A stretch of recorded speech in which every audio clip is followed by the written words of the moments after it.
Marriage counselors, what are the most common mistakes couples make? Wife has degree in marriage and family counseling.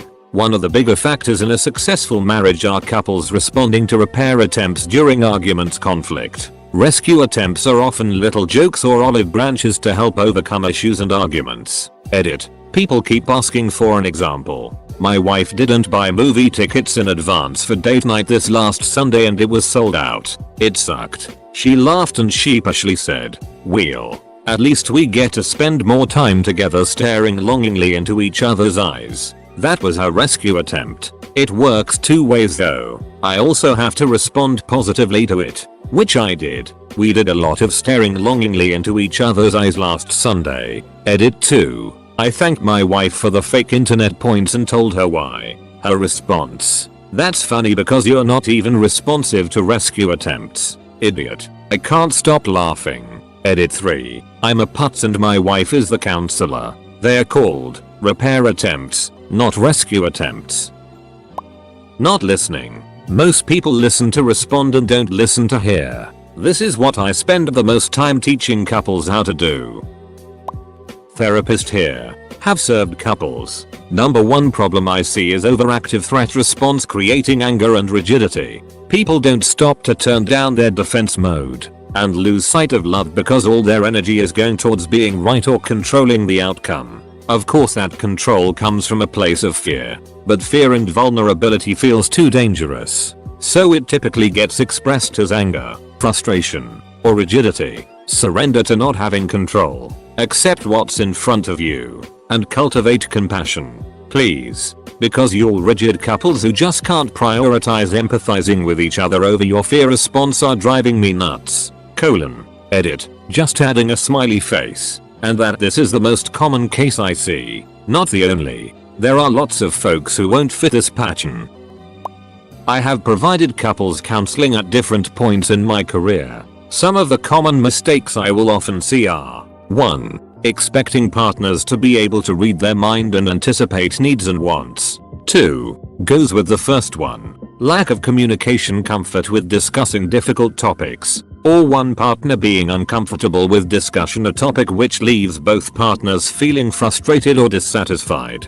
3. Blaming their partner for all issues in the relationship and not taking ownership of their own role in dysfunction issues. 4. Not expressing gratitude towards your partner on a regular basis. Experiences and expressions of gratitude can have a really positive effect on psychological well-being as well as relational strength. 5. Not giving intimacy in their relationship enough attention. This includes but is not limited to sex. Many relationships start with the hot and heavy phase where intimacy can come naturally. As this phase diminishes, many couples do not spend the time and energy to consider how to maintain a healthy level of intimacy now that it doesn't just come naturally. Edit. I hadn't expected such a big response to my comment and appreciate the sharing and questions people have made. Without knowing and working with a couple, it is difficult and potentially inappropriate for me to try to give direct specific suggestions. I don't want to make a suggestion and then not be available to help you put those ideas into action, as that would be irresponsible on my part.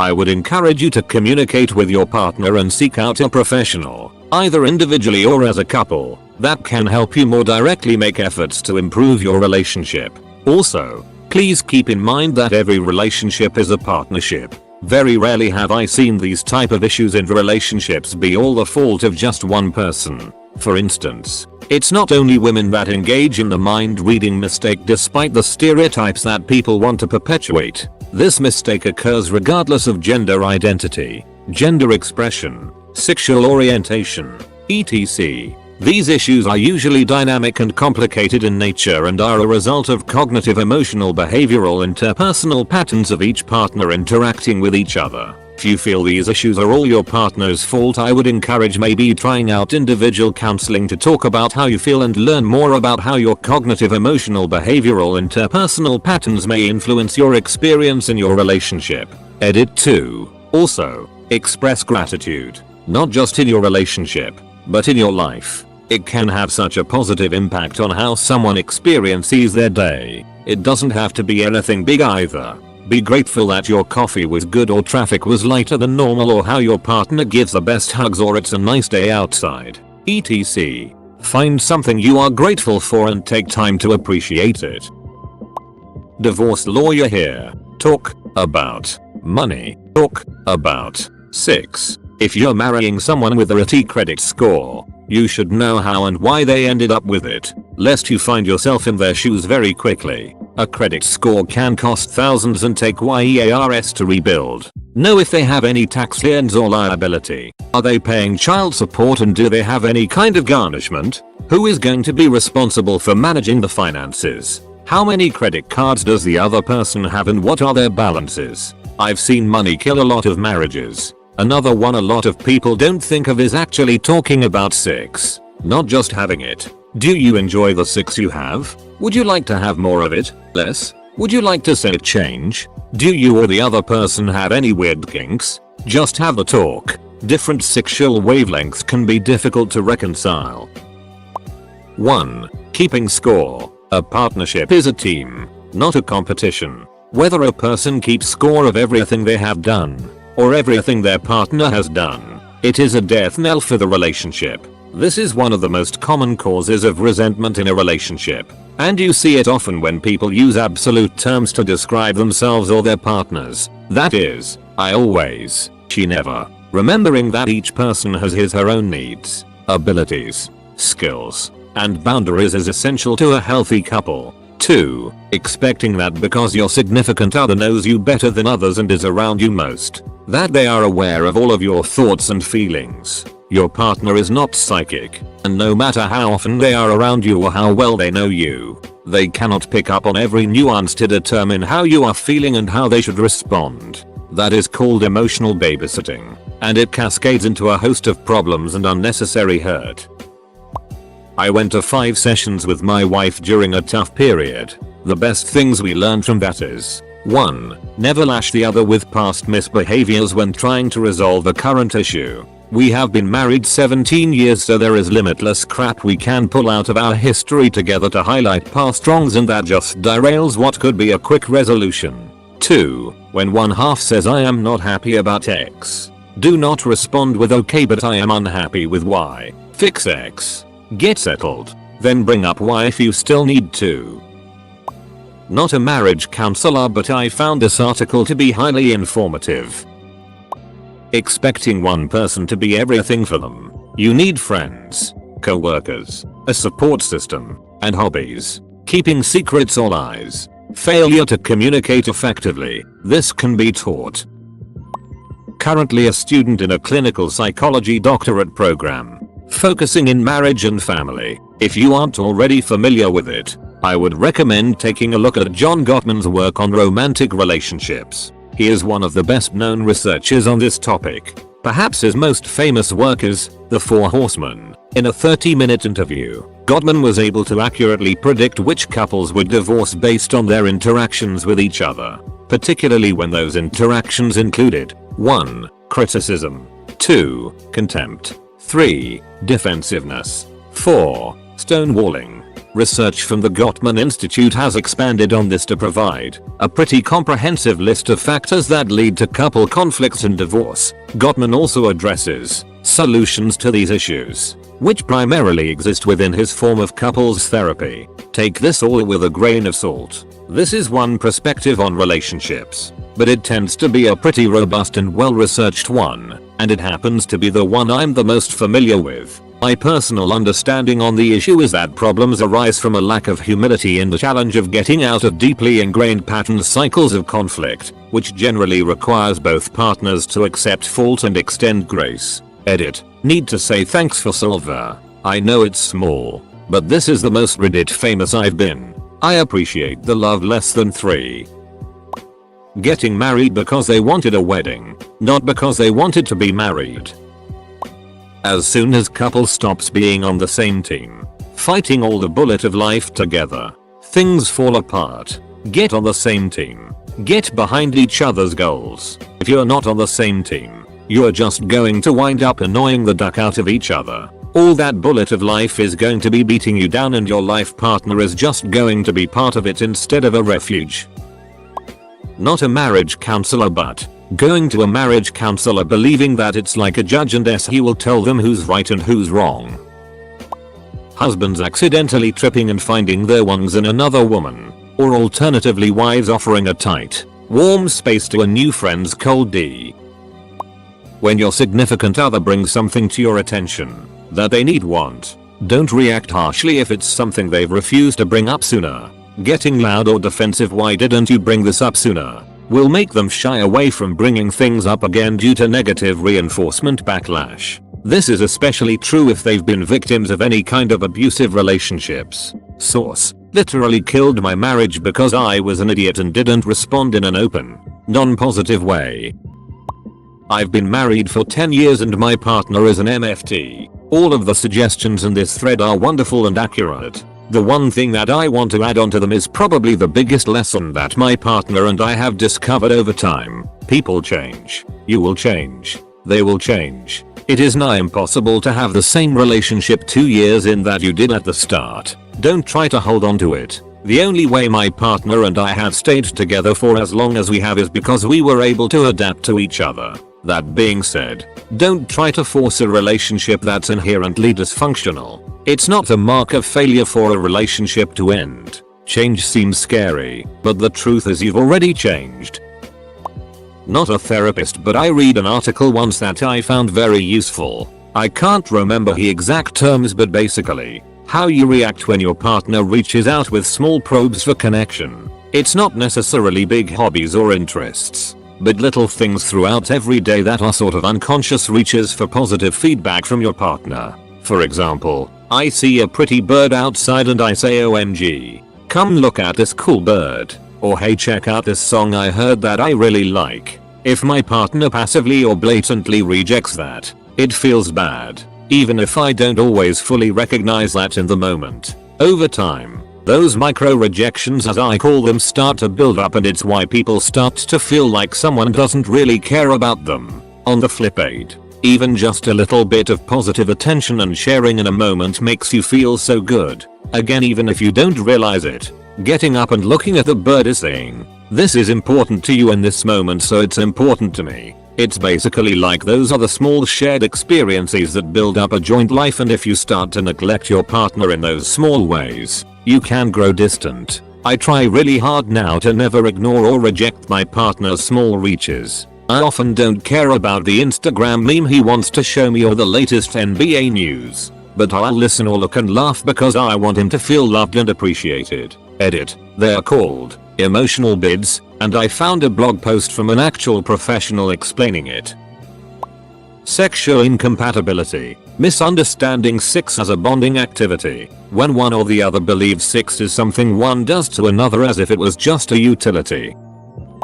One of the most toxic things I have found in doing marriage counseling is when couples think of themselves as individuals who happen to be together and not as a couple. Not that I'm advocating enmeshment. That's not really marriage. That's having a roommate. Or perhaps less than that even. Marriage is a union of two people. That's what the unity candle and sand and knots are all about. There is a bringing together of two lives that is inseparable. If either member still conceptualizes themselves as a solely autonomous individual whose actions and dispositions impact only themselves, things will go bad eventually. They go bad because it results in a person caring more for themselves than their spouse. This is seen where couples spend money behind each other's backs because it's my money. Why does it matter? When couples keep secrets from each other, which inevitably results in pain. This is seen when couples don't stop to consider their spouse's thoughts, feelings, desires, dreams, abilities, and strengths alongside their weaknesses. The remedy to this is behaving as a unit in small ways and in large. If you're getting something from the fridge, see if your spouse wants something. It even helps in arguments. No longer is it spouse against spouse, but it's the married couple against the issue causing stress to the unit. When one person considers a course of action, their thoughts ought to be about how it impacts the unit. TLDR, and the two shall become one flesh, so they are no longer two but one. Not marriage counselors. Not exactly a marriage counselor, but speaking from experience. 1. Allowing family's friends to get too involved in the relationship. Remember the saying, too many cooks spoil the broth? Yeah, exactly this. 2. Assuming you know exactly what your partner wants at any given point in time. People will not always be in the frame of mind we expect them to be. Sometimes it's best to give them their own space. 3. Not discussing finances deep enough or avoiding it altogether. 4. Discussing really important decisions, making these decisions via text messages. 5. Not opening up to each other for fear of having a conflict. This tends to mount up tensions deep down inside and will normally come up when an argument occurs, thereby adding more fuel to the fire. 6. Adopting a tit-for-tat policy. One should aim to put their 100% commitment into a relationship for the sake of the relationship itself and not because they expect return sooner or later. People don't learn to fight. You have to fight fair in a relationship. People go nuts when they get mad, and some couples never learn to fight in a way that honors the person you are fighting with. It is so important to learn to respect space. Don't assume motives. And take turns in explaining your views. It's a big deal and I work on it quite a bit in counseling. Wife doing her master's in psychology and has a certificate in marriage counseling. The main mistake being the use of the word you, your, or any similar words targeting the other partner in an argument. For example, you said you would do the dishes. This puts the person receiving the comment into a defensive mode and they stop listening and get defensive. Thus, communication breaks down. This is really a part of relationships. People change and one of three things happens. 1. You change in the same direction. 2. You change in different directions and find a new arrangement for the relationship and new personalities. 3. You change in different directions and you don't find a new arrangement. We had some friends who got married and we tried so hard to keep them from getting married. He was immature, and she was incredibly immature. She had been engaged 3 times. Each time she was dating the next person within a month of the engagement falling through. In one case it fell through less than a month before the wedding and she was dating the new guy within a week. This is actually the 2 friends that ended up getting married. They constantly fought. I mean, constantly. I've been present when he's taking off his ring and asked if she wanted it back. Last I saw of them they were still fighting constantly, and I'm convinced the only reason they're still married is because they're religious and don't want to be seen in a divorce or don't realize how miserable they are. I don't know if they will ever mature, but knowing each one I know that they will do so in very different directions. This is why people who have not matured should not get married. Probably not communicating or money issues. I'm not a marriage counselor, but my wife posted a very meaningful and controversial article the other day and tagged me in it because I agree with its philosophy. It was titled "Your kids should not be the most important part of your marriage." Of course, many parents were offended and complained bitterly about the article. But we don't make our kids the center of our marriage. We devote a lot of time to them and keep them healthy and educated, of course. But we spend just as much time on each other. If mom and dad are happy, the kids are likely to be happy. On many occasions, my wife will rush to get a few things done for the kids in the morning and ask me, playfully, "Hey, you wanna do me in the bedroom real quick?" And I will fix dinner and get the kids to bed so her and I can have some fun and cuddle while we talk about our day. Kids don't define your marriage. You and your spouse absolutely do. I work with couples and their relationships a lot in my line of work, and do some forms of counseling, though it is not my job or training. But one of the common threads I see running in the midst of relationships, marriages that fall apart, is the kind of selfishness. People that don't quite realize that marriage works best when you are both acting in the other's best interest and seeking their happiness more than your own. It crops up a lot, but not exclusively, in 6 intimacy. If your primary concern in 6 is you are not going to build any kind of bond or intimate connection. And nor is it going to be much fun for your partner. Marriage is a lot about sacrifice, and the couples I see thriving are the ones who are each willing to make sacrifices for the other and for their family. Couples who get married thinking that the coming decades of marriage are going to be exactly like the dating or the honeymoon phase, when they face major challenges or speed bumps in their life together, have a real hard time dealing with it. But I thought I was supposed to be happy. They confuse love with the chemical high you get early in our relationship. That cannot last. For reasons built into our biology, a successful relationship is built on that feeling. It's built on mutual respect and a mutual decision to make it work each day. Pastor here. There is a book on New Testament ethics called Dirt. greed and 6, which coincidentally are the big 3 issues in marital conflict. By dirt I mean household duties, including children. Greed is money management. And 6 is, well, 6. Each topic requires communication and cooperation. Another note, the purpose of counseling is to alter the way you view your situation. This is true for individuals and for couples. Answers and solutions follow a change in perspective. Not a marriage counselor but attorney who deals with some divorces. Technically I am a counselor at law of sorts. The most common mistake I see is people getting married without any understanding of the legal repercussions. Honestly, I think forcing couples to take an 8-hour family law class before getting married would cut down on the amount of people who get married. Like, it's actually a pretty scary concept and it should be normal to not trust someone with as much power as you give them when you get married. Basically once a week, I get a phone call like, my husband is spending all my money. I need a divorce and my money back. That money is gone and it is almost certain there is nothing you can do about it. It's like people literally have no idea about the concept of marital estate. The best advice I've seen online. The person you divorce is the person you married. Aka expecting people to change who they are. Biggest mistake is waiting too long to get help. Repeat issues coming up again and again will not resolve themselves. Get help before it's helpless. As I'm recently divorced marriage therapist, I cannot stress enough how important acknowledging repair attempts and keeping intimacy alive are as life-sustaining nutrients for your marriage. BTW, my ex is a therapist who changed religions and no longer thought sex was important. Putting the milk back in the refrigerator upside down. So how about a response from an LMFT now that we got all of the not marriage counselors out of the way? Not a counselor but not talking about considering long-term goals. For example, if one wants kids but one doesn't and deciding to move and get married without having some kind of understanding in place.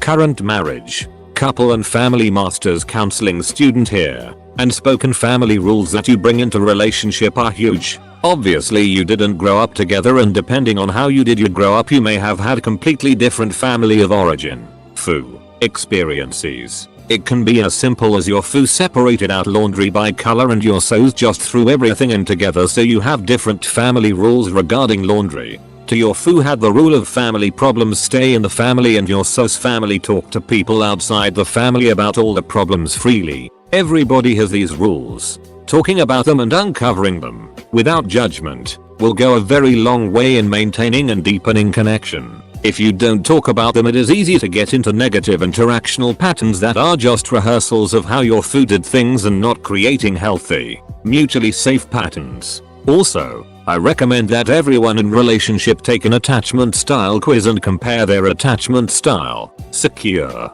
anxious, or avoidant, because that reveals a lot of unspoken rules as well. Till marriage counselors don't exist. 1. Not actively listening. I'm always shocked by how few people actually know how to listen to and validate their partner. 2. Getting married young. I keep having married clients in their mid-20s with 3 kids who are now realizing that 19 was really young to be married. They say they miss the opportunities they never had to date, have 6 partners besides their spouse, and not have to take care of their kids at such a young age, etc. Also, a lot of my clients got married young for religious reasons and then one of them begins to question their faith, which is difficult for both. 3. Expecting your partner to read your mind. 4. The 4 horsemen as someone else mentioned. 4 horsemen. 5. Alcohol, drugs. 6. Waiting until your relationship is already DOA before coming to therapy and then expecting the therapist to revive it in 1 hour. Having a child thinking it would save their marriage. Treating their pets better than their partners. Not a counselor, bit of advice I received a long time ago from a nurse. I was working a unit as a CNA, and the old, intimidating, and smiling veteran nurse, my favorite, on the unit walks onto the unit from lunch holding hands with her husband, a Terry Pratchett look-alike. My young 20-ish self commented that you don't see that every day. She retrieves her battered clipboard from the desk, leans into me, and says, "You want to know the secret? kid? I say yes. Because who doesn't want to know that secret? And there's this collective lean in from the entire desk. Docs, nurses, support. Pens stop moving. People don't know how to grow and change together. You will change as you age. So will your partner. The question is, do you know how to grow and change together? And she walks off. The answer: a call light. Wisdom to hold on to. The girl you married doesn't exist anymore. She's grown up, hopefully, and changed. Using blaming language and projecting fears and mistrust. Contempts are when you no longer respect your partner, openly or secretly belittle them. The relationship is basically done for. Not necessarily a mistake, but a sign of relationship death and something to keep in mind. Contempt during fights. John Gottman predicts 90% of divorces by identifying contempt.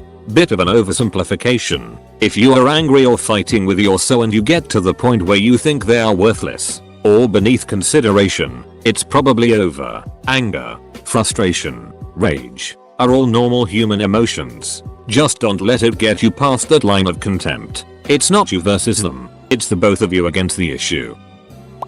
I have provided couples counseling at different points in my career. Some of the common mistakes I will often see are: 1. Are expecting partners to be able to read their mind and anticipate needs and wants. 2.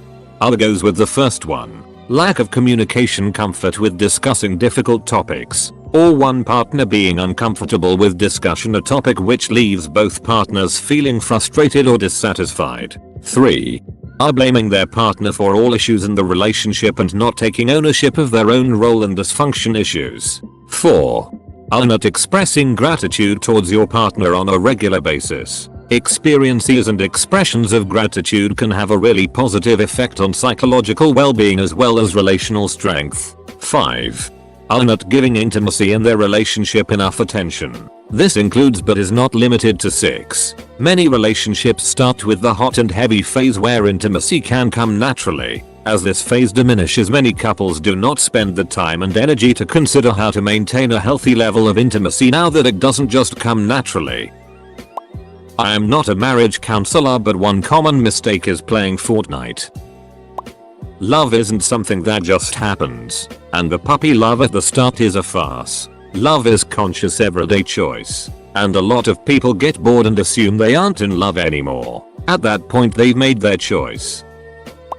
Marriage counselor in TX. Probably one of the biggest mistakes that couples make is forgetting that they're on the same team, and they fight to win instead of fighting to resolve. Focus on hearing and understanding each other, and engage in disagreements with an eye on coming together, and compromise will follow easily. Also, sex is good, important, and okay to talk about. Couples make the mistake of thinking that sex is one of those things that they should just intuitively understand. But life doesn't work like that. Quick edits to add: if you aren't mindful of the baggage that you bring into a relationship, that baggage will make more decisions for you than you will probably realize. Talk about the skeletons in your closet.